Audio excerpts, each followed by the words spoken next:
Hey, yo, welcome to this midweek bonus edition of the PipeBomb Wrestling Podcast, the show that is for the fans, by the fans. I am your host, Chris Belcher. Joining me, as always, is Mr. Andy York, my co-host. And Andy, normally we use this point in time to tell everybody to like, share, subscribe, comment, follow us, all of those things. But today is not about getting ourselves over. This bonus podcast comes in a very somber tone as we remember the career of Scott Hall. Andy, how you doing today? Yeah, man, I love doing our podcast, but this is an episode I wish we weren't doing, and Yep. it sucks. I mean, it's one of those things of I didn't grow up watching Scott Hall. Obviously, I started watching around 2009. But as soon as I got super invested, he was one of the first guys that I started watching because the impact that he's had on the business and continues to have is unbelievable. It's absolutely unbelievable. It really is. He's one of those transcending performers that goes way beyond the generation that he was a part of. Yeah. And that speaks to the character of Scott Hall as a character and a person. And he was well loved by everybody inside the wrestling business and out, obviously. One of the more popular superstars at meet and greets and those kind of things. Once you got past his substance abuse issues, I don't hear very many stories about people having bad experiences meeting Scott or anything like that. So that's certainly great to hear. Just to catch everybody up, if you're not aware, Scott Hall passed away on Monday afternoon after having 3 heart attacks, which were caused by complications to hip replacement surgery. Very, very sad deal. He went very, very quickly. And it's just a sad day all around. Andy, watching Raw last night and seeing the announcers throw to this package and the emotion on their face. I mean, you could just see that. I think that was a reflection of what everybody in WWE was feeling. I think that's a reflection of what every wrestling fan was feeling. Yeah, I mean, no doubt. watching Corey Graves get choked up, like I was fine through the whole show. The graphic at the beginning got me. Kevin Owens starting his promo off saying, "Hey, yo," which props to Kevin Owens dropping Scott Hall references all throughout the night on Monday Night Raw.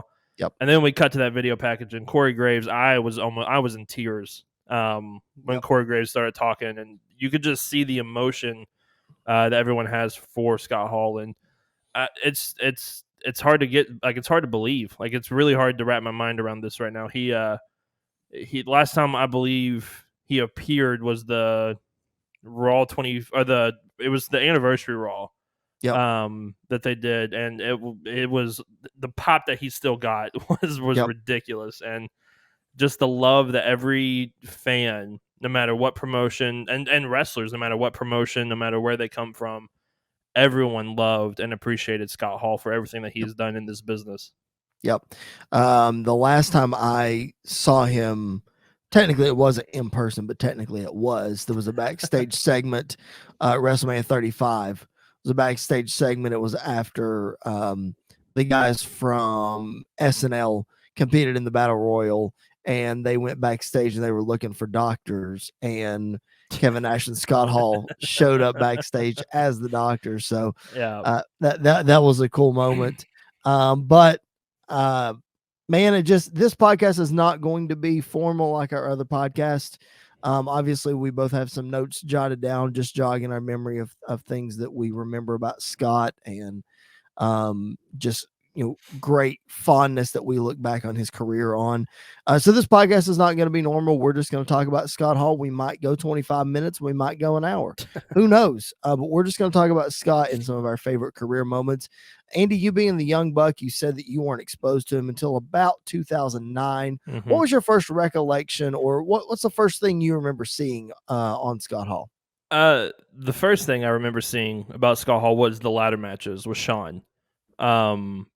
The going back, because I went back yesterday, kind of just going back as the news was kind of breaking about Scott Hall and about the situation and everything, and I just went on a tear through a lot of his stuff. And the first 2 matches I watched was his ladder matches with Shawn Michaels at WrestleMania 10 and then at SummerSlam, and they are 2 of the best ladder matches that I can remember. Yep. Seeing, because of during the time, like, they were the first ones ever in WWF, WWE, and they held up to ladder matches we have today. I mean, Yep. it's amazing the stuff that they were doing.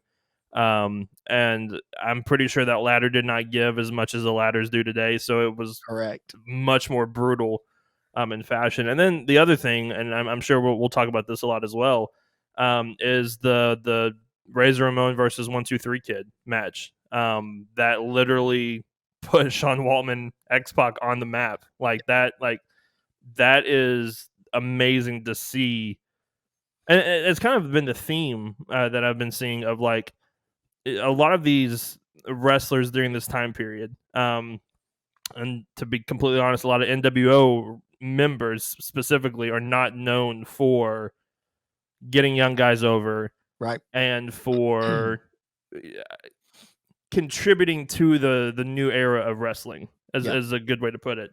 And obviously X-Pac and Scott Hall and all of them are really close friends. But even like today, I mean, I saw a video that Matt Cardona posted of him after WrestleMania 32, and the first person he went to go see was Scott Hall, Yep. and like that whole moment and them talking back and forth, and it's just moments like that really make you appreciate him so much more. Yep, it really does. And he's done so much for so many people in the business, and so many people did a lot of things for him too. One of the things that I watched was the resurrection of Jake the Snake, which is a movie put on by DDP and his crew, talking about Jake the Snake and his recovery and those things. Well, in the middle of that recovery, Scott Hall moves into the house with them as well, goes on his own journey of recovery, and that's where Scott finally gets clean and sober.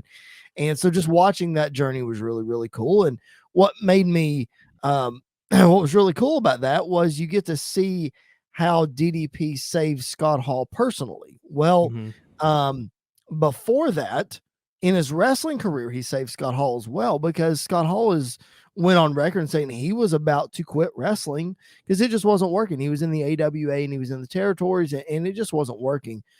But he pitched the Diamond Stud gimmick to DDP because DDP was Diamond Dallas Page, so it was the Diamond Stud, and that DDP would be his manager, and that's how he started getting noticed and how he took off. Well, then you fast forward to when the NWO is red hot. Nobody's really touched Scott Hall or Kevin Nash. This is, I think, December of 96, January 97, something like that. And DDP Diamond Cutter Scott Hall in the middle of the ring after pretending to join the NWO, and then turns on both of them. And that set DDP up for his huge run in the 90s. Yeah. So just not just the relationship between Scott and DDP, but that just goes to show you that Scott Hall knows how to pay it forward. Yep. Scott Hall knew how to take guys and take situations and make the best of them, and that's one of the marks of a great wrestler, and Scott Hall embodied that. Yeah.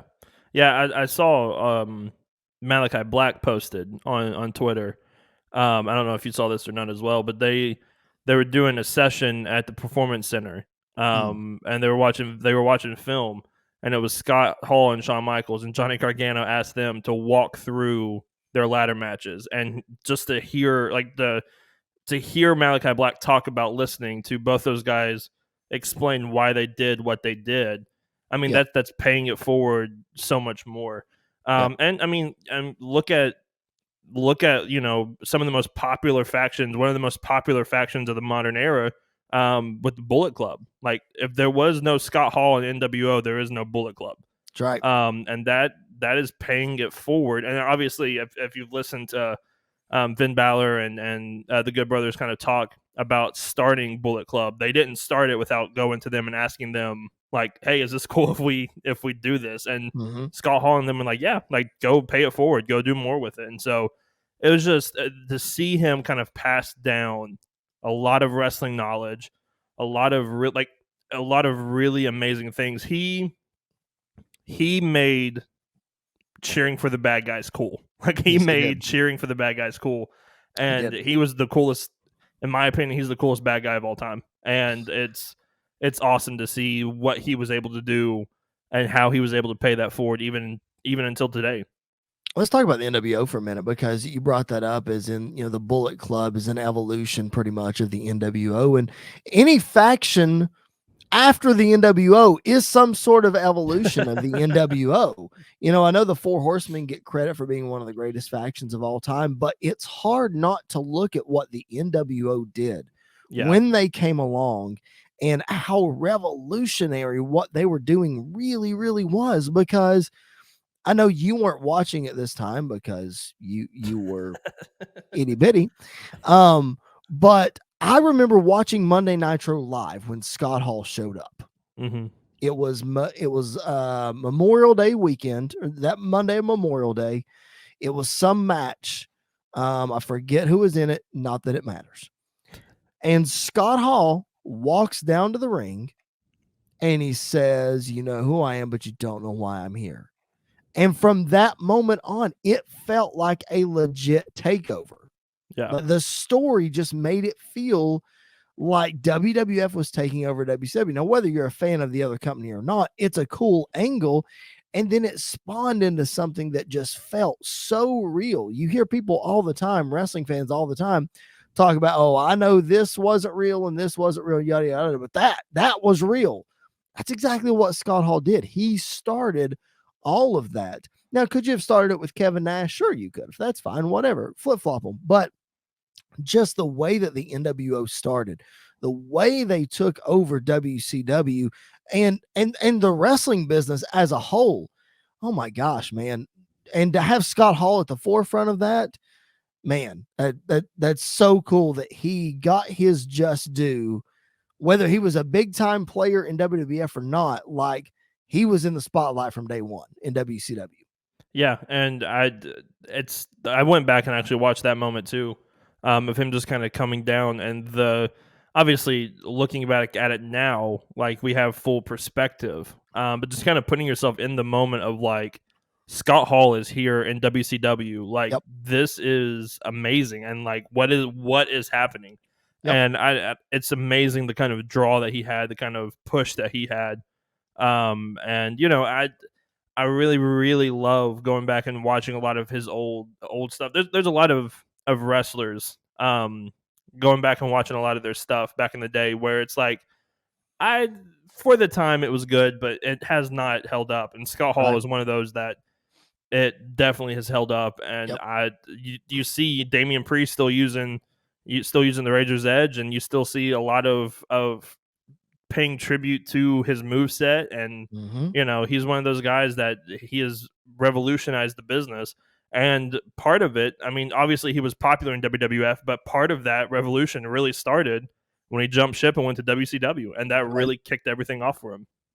He was able to, you hear a lot of backstage stories in WCW about how kind of he and Kev kind of rubbed everybody the wrong way because they came from New York and they came in on guaranteed contracts and nobody got guaranteed contracts and they made more money for less dates and yada, yada, yada, and that kind of thing. But that being said, this, he was one of the smartest guys in Yeah, the wrestling business that he gets credit as from other wrestlers, but maybe not necessarily in a broader sense.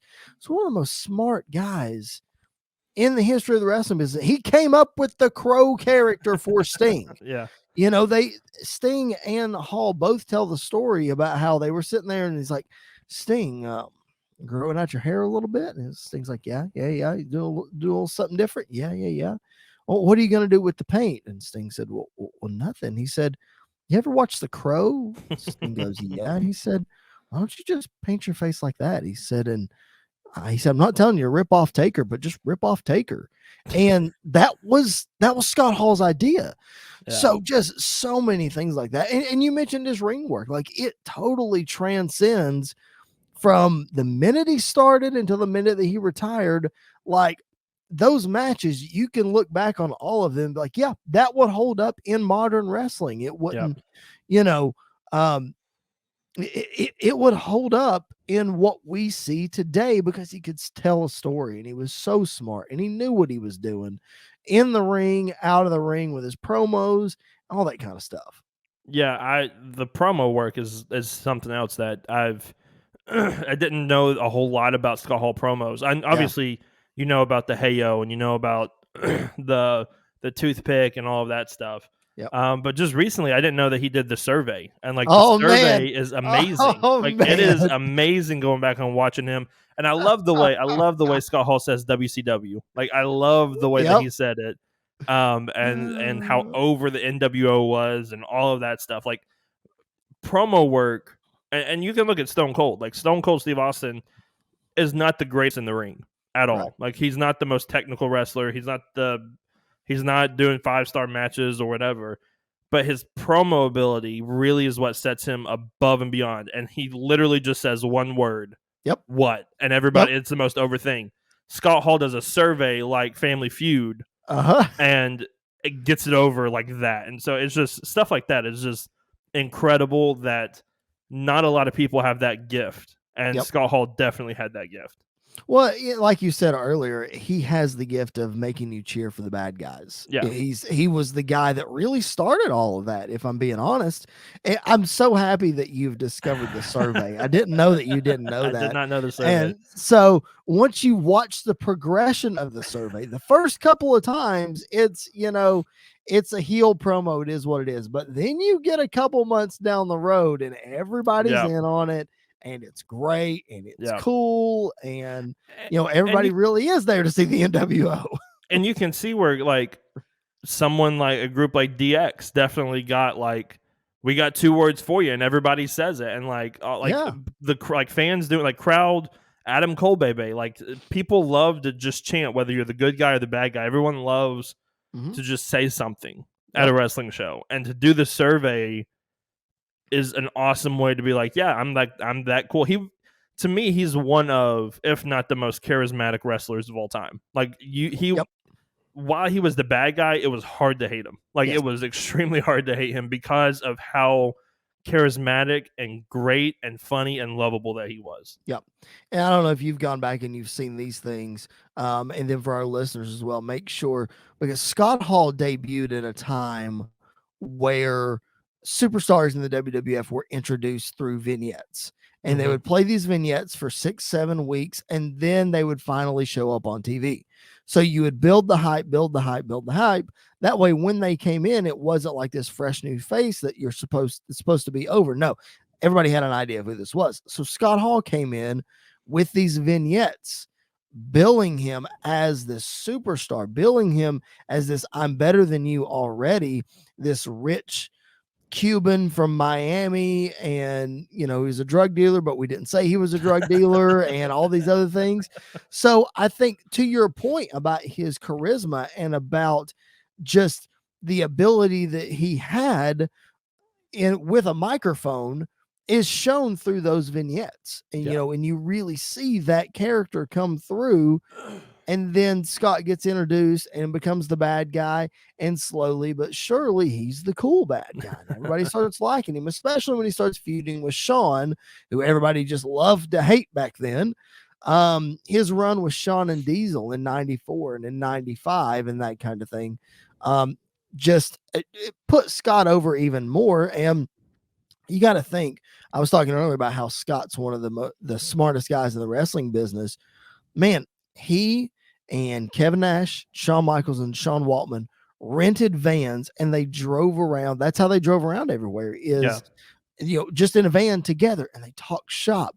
So you can imagine, man, the conversations that those guys had, and then working in the ring every night together. I mean, how could you not be a good wrestler and a good mind being in the ring with Shawn Michaels every night for like 2 years? Yeah, for real. And it's one of those things of like, you can tell the people that put the time and effort into the craft, and he is definitely one of those guys that put in the time, put in the effort to not just like, it would have been very easy for him to just stay stay where he was at and just be the cool bad guy, never really evolve into anything else. But he was transforming himself, and he was pushing himself to make those changes, to make those leaps, and to become something, kind of bigger than the business, really. And that's what he eventually became. Well, and bigger than the business, really. I mean, that defines those guys that we just sit there and talked about. You got Shawn and X-Pac and Kevin Nash and Scott Hall. And can't leave out Triple H, obviously. He came in later, but those guys being the Clique and then splitting up. I mean, just think about think about, I know hindsight's 2020 and we can look back on it and say, man, those guys really took over the wrestling business in 1996. At the time, it didn't necessarily look like it, but you had Shawn and Triple H in the North, and you had Hall, Nash, and eventually X-Pac in the South. Like, those guys were running wrestling. Like, how crazy is that those guys were that today? That would be like the Young Bucks running AEW and Kenny Omega defecting to WWE, and like them running the business. Like, that friendship, like that's what that was in the 90s. We just didn't realize it. Yeah, and it's crazy to go back and think like that, and crazy to go back and look at that of like the four biggest stars, like the four biggest friends in the world, are also like running the two biggest promotions in the world, and like the that I think that's why the competition between WCW and WWF was so hype. Like, is because you had those two sides of friends kind of going up against each other, and obviously to them it was friendly, I'm sure. I mean, obviously you had the DX invasion and you had all of this other stuff kind of going on, and just things like that. That goes to show that they all really understood understood professional wrestling at that time and understood the business at that time, and really turned it into what it is today. And it's awesome to go back and see that. Yeah, I mean, Scott Hall is famous for being the guy that says this is not the wrestling friendship, this is the wrestling business, and I'm going to do what's best for me and my business. But when you make as close friends as they did along the way, that kind of, transcends that. And you would have really seen the dominance of those four guys, and I hate to leave out Waltman, but he's kind of the odd man out. You would have really seen the dominance of those four guys had the curtain call not happened in Madison Square Garden, because Scott and Kev would have been on top on WCW, and then Triple H was set to work with Shawn Michaels for the world title going through that summer. But the curtain call in Madison Square Garden happened. Triple H was the guy to take the fall. Bada boom, here's Steve Austin, and the rest is history. But that curtain call, man, you hear Scott Hall and you hear Kevin Nash talk about the curtain call, and it was just them going out Madison Square Garden and, hugging their buddies and wanting to say goodbye in the ring for one last time. But Scott and Kevin have both said they didn't want to leave. Yeah. They just wanted Vince to match the money they were getting from WCW, and Vince couldn't do it. Yeah. Now, not too many months later, he signs Bret Hart to a huge $1 million contract, which he ends up not being able to fulfill anyway. That's another story. But, Vince has said he regrets them leaving. He wishes he could have paid them, but at the time he felt like he couldn't. That's important, man, because that shows Scott and Kevin's loyalty to their friends and to Vince. Yeah. They really didn't want to go, but the deal was too good to pass up. Yeah, and I think it goes to show. Well, one, I think it goes to show WCW was willing to throw money at anybody to come in to up their game and make them feel bigger. Yep. Which obviously that worked really well for them heading into the NWO era. But then, it also goes to show that they understood the business, and while sometimes the business is unforgiving, we've seen that recently. Like, the business is the business, and you got to do what you think is best for you and what's best for your company. Yep. If things would have worked out, I mean, think about how different the wrestling world would be if they never went to WCW. No NWO. No NWO. No. There's a good chance maybe Hogan doesn't even go to WCW. Like, there's a lot of things that are still up in the air. Yep. And maybe WCW doesn't go on as long as it does, or maybe WCW would still be around today. Like, there's a lot of variables that play into it. But it would have been, the wrestling world would not be what it is today if that had never happened. Yeah, absolutely. And think about who those guys are. We're sitting here talking about how great Scott Hall and Kevin Nash are, and they're coming into WCW and taking the place by storm and yada, yada, yada. Let's remember that not 4 or 5 years before this, these guys were WCW rejects. Yeah. The Diamond Stud, Vinny Vegas, Oz, the Master Blaster. those guys were floundering as curtain jerkers, if Yeah. that, in WCW. When they asked for their release, it was granted because WCW was like, okay, dead weight. We don't have to deal with them. Now, 4 years later, Vince McMahon has turned them into worldwide superstars, Yeah. and they're throwing all this money at them. Like, that just goes to show you not only the hard work and the dedication and the soaking in of the knowledge of Kevin Nash and Scott Hall, but man, kudos to Vince McMahon Oh for yeah. taking the nothing of WCW, seeing potential and turning it into just superstardom. Yeah, that's kind of like the wrestling business as a whole. I mean, we Yeah. still see that today. I'm sure they may not have seen Matt Cardona as dead weight, but they didn't have him in high regards. And he leaves, he gets released, and now is the hottest commodity in the independent wrestling scene. Yep. With Cody going, leaving WWE and starting All Elite Wrestling and all this other stuff. Like it goes to show that if you're in a place and they don't have you in high regard, it doesn't mean that you're a terrible wrestler. That just Yep. means, okay, maybe it's time for a scene change. And And that's the case. just like in WCW, with the case of WCW, if Cody and Matt come knocking at WWE's door, guess what?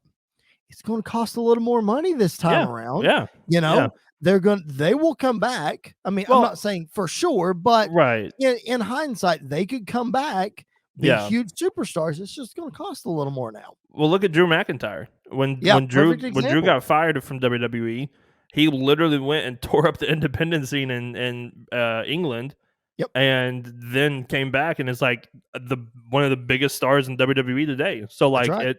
it goes to show that maybe if it's not working out, that doesn't mean it's not always going to work out. But go somewhere else, try something different, and Yep. then if it works out, guess what? You're going to get a bigger payday and a bigger place on the card, and that's what happened with Scott Hall. Yep, a change of scenery was exactly what Scott Hall needed and what Kevin Nash needed, and to get around guys like Shawn Michaels and Sean Waltman and Yeah. Vince McMahon and Bret Hart and those kind of guys, absolutely, was what those guys needed. Let's kind of wind down here a little bit. One of the things that I wanted to not necessarily debate towards the end of this podcast, but the healthy discussion is always around. It's one of the most popular discussions in the wrestling fandom community, if you will, is who is the greatest wrestler ever to never be world champion? Scott Hall is always near the top of that list. Obviously, you can throw around Owen Hart. You can throw Mhm. around Mr. Perfect Kurt Hennig. You can throw around Roddy Piper. But I think I'm going to have Scott Hall at the top of my list for just all of the things that we have said here and talked about, all the contributions that he's had towards the wrestling business, and he's never been world champion. He's a Yeah. multi-time tag champion, multi-time intercontinental champion, but never held the big one. What about you? If you're putting that kind of list together, do you put Scott at the top or just near the top? What do you think? Actually, I did not know that he never won the world title until yesterday, and I Never saw ever. that, and Yep. that blew my mind Yep. because to me, he is one of those guys where it'd have been like, oh, it's a no brainer. He definitely had to have at least held it once, or at least twice, in my opinion. Like he had to have at least held it twice.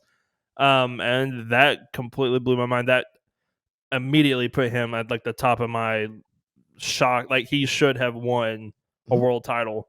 Roddy Piper's right up there with him as well as he should have won one as well. And Mr. Perfect. I mean, like some of these guys, it's very shocking that when you look back at former champions during that time, and these three guys didn't get it once is kind of questionable. Actually, not kind of; it's very questionable. But yeah, I think he's definitely at the top of my list of never won a world title. Definitely should deserve to win at least two, in my opinion. Especially even like in WCW and it, that kind of just blows my mind. Right. Well, Piper was a product of Hogan in the 80s. That's why he never won a title. And Scott Hall was a product of Hogan in the 90s when he was in WCW. He could never Yeah, get the title because Hogan held the title. He literally from August of 96, he dropped it in August of 97, won it back a week later, and then dropped it in December of 97. Then we had Sting, we had all that fiasco. We hot shotted it to Macho for a second. Hogan won it back, and then Goldberg won it. And then by then, Scott Hall was in the situation where his substance abuse problems was getting the best of him. What do you Yeah. think about that? Not to really dive too deeply into that storyline, but you know where I'm going. Eric Bischoff used Scott Hall's substance abuse problems as a huge storyline in 1998. Made it very, very, very public.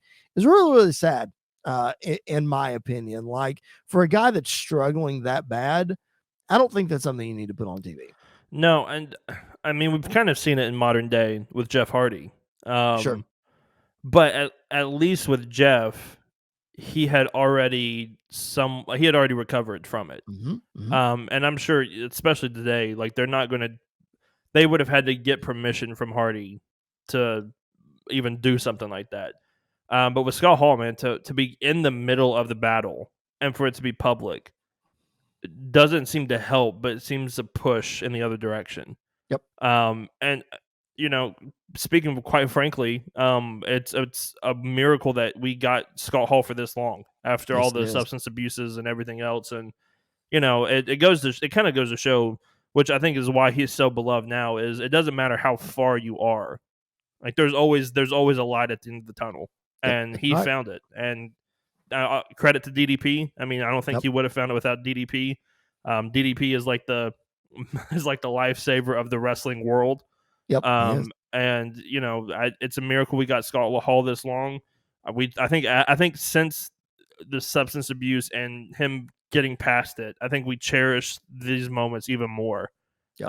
Of getting to look back and say that wasn't the substance abuse was not what defined Scott Hall's life, but it was the coolest bad guy of all time that Yep. defines his life now. And that takes a lot of will from him, willpower. It takes a lot of support, and he definitely had it. And so, while they probably shouldn't have used it in the storyline, everything worked out in the end, and that's all we can be thankful for. Yep. You're exactly right.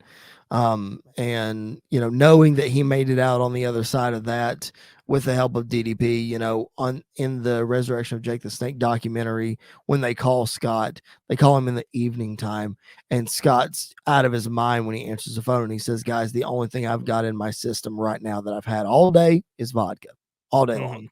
Yeah. So from him to go from that to where he ended up before he tragically passed away, it's an encouraging redemption story. For those of you who have not seen the Resurrection of Jake the Snake, I highly recommend that you go check it out. It's one of the most powerful documentaries I've ever watched in my life. Yeah. But all that to say, we know that Scott Hall was in a much better place personally, with family, with friends, by the time that he tragically did pass away last night. But again, we just wanted to take this podcast. We wanted to take some time to talk about Scott Hall, some of our favorite memories, and why he is one of the greatest in the business. I don't know that I'm ready to put him on Mount Rushmore, but man, like, the wrestling business literally would not be what it is today without Scott Hall.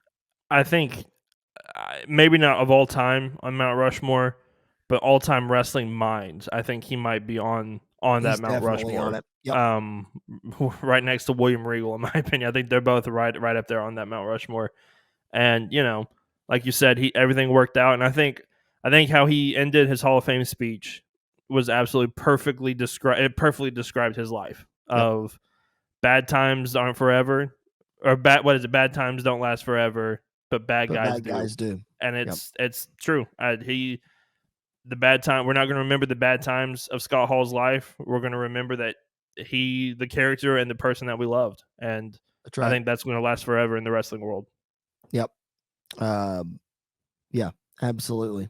He said hard work pays off, dreams come true, bad times don't last, but bad guys do. Yeah. That's the way we're going to end this show. I can't think of a better way to do it. Again, like Andy said at the top, this is not a podcast we wanted to do. This is not a podcast that we look forward to doing, but we knew we had to do it because Scott Hall, again, one of the greatest wrestlers of our generation, especially, made a lasting impact on the wrestling business. He is going to be missed. If you guys haven't read Kevin Nash's post when he talked about the family pulling the plug on life support, not a fun post to read, but I encourage you to go do it. Our thoughts and prayers obviously goes out to Scott Hall's family, the WWE family, especially those guys, Triple H, Sean Waltman, Shawn Michaels, and Kevin Nash, knowing how close they were to Scott. Maybe they weren't as close, as of yesterday as they were 15 years ago, but it's great that the Scott Hall had those guys in his life, because who knows where he would be.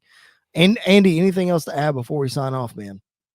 Not really. Just, don't take anybody for granted, and don't take Yep. any moments for granted, because it could go really quickly and you don't know how long the life will go on. And, I think as a wrestling community, we talked about this last week on our podcast. We look at the negative all the time in wrestling. We talk about the negative all the time in wrestling, and unfortunately, it takes circumstances like this and moments like this to make us think of the positives. Yep. And I think we need to look on the positives a whole lot more than the negatives. Not mean we're not ever going to be negative, because talking about negative things is not always a bad thing. Yep.